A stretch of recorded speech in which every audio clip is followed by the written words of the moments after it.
Good afternoon. I'm trying to rebuild the blade for the John Deere standard because the taller tires make the original geometry not work. But I want to do a quick video because I was just noticing how this footboard is similar to what I used as a solution on my Hustler Super Z's when I used to run the foot pans. Now I don't run them anymore. My videos are for entertainment only, not as advisory.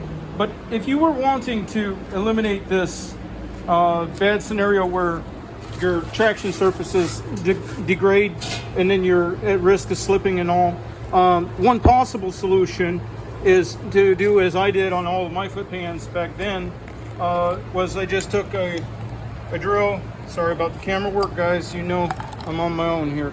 So take a drill. You can mark out the patterns on the back side with the tape measure. I think these were 2-inch separation and 3 in general sets of 9 holes. I think it's 9 holes. Anyway, so and then you drill a hole, and then let me see if I can see the grid on the back. Yeah, you can still see the lines of the grid on the back. Okay, so then after you drill the hole, then the way I did it was I had a peg off of a BMX bicycle. I put that peg there, and then I had a bolt that had the same thread pattern as a typical lug-centric lug nut.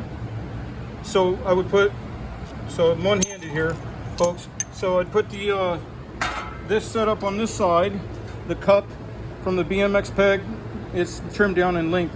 You know, some kids would put these pegs up on the forks on the BMX bike, but you could use anything. The only reason I used it was because it had this center hole and a shoulder already built to it. You know what I mean? So it kept that bolt centered, and then put that there, and then on the back side, imagine it's still up there.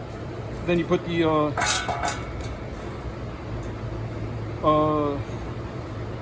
stud centric, lug centric type lug nut, and then you run your bolt on the impact until you draw it up. You kind of got to have a little bit of discretion. If you draw it up too much, you can ruin your threads. I never did have that problem, but you can kind of tell from the impact. I was using air pneumatic impact.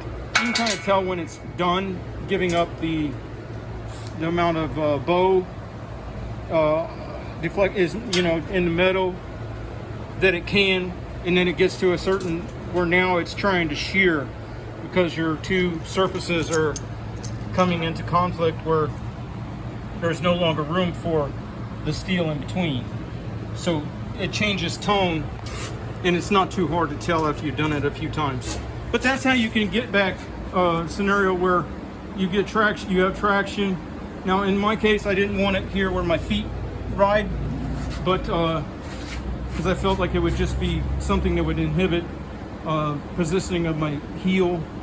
I just wanted some where I was stepping on and off of the machine to keep from slipping. And then, you know, once again, don't ever modify your machines. And then I went away from even using the foot pan at all because I ride with my feet on the lift levers, and I have one on each side, and they're staggered. So if you're on a side slope, you still have, your body's not sliding to one side, and therefore it can't press because there's always a side that's on the downhill side that's easy to press to lift the deck and float the deck. And then also they're slightly staggered in position. So if I'm doing a lawn that's on one of the lower settings on the deck height, then one is, even though both feet are riding, I'll be putting load force on the one that's most ergonomic, right? So that's why I do that. And you know, like I said, don't modify your machines. But you know, in the soils here in Florida and stuff, and with the topography that we have, we don't need or want machines that are so heavy in the front. You know, we're not going, well, I'm not, okay, where I'm at, I'm not going up any hills and inclines where I need that anti-tip back weight biasing. I need mostly a weight biasing that's aft loaded, so that there's very little reluctance to pivot, because I don't want to disturb the soil at all if I can help it. And that goes hand in hand with the 2.7 psi is what I'm down to approximately on my tires, and it's only achievable because of mass reduction. But it all goes hand in hand, and as one thing changes, another has to change too. If I was still running 3 psi with the weight of my machines as they are now, it would be as rock hard of a ride as you guys that are running solids and wheels, you know. So I had to make additional adjustment, and at some point, if you get light enough, which I don't know if I will, there'll become a problem in that the physics of the sidewall deflection will be inhibitive of going to the pressure that's necessary for the mass reduction that I'm seeking.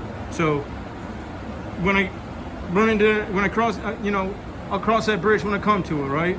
So, and before that happens, the elephant in the room will be addressed, and that's the steel deck, and I think it can be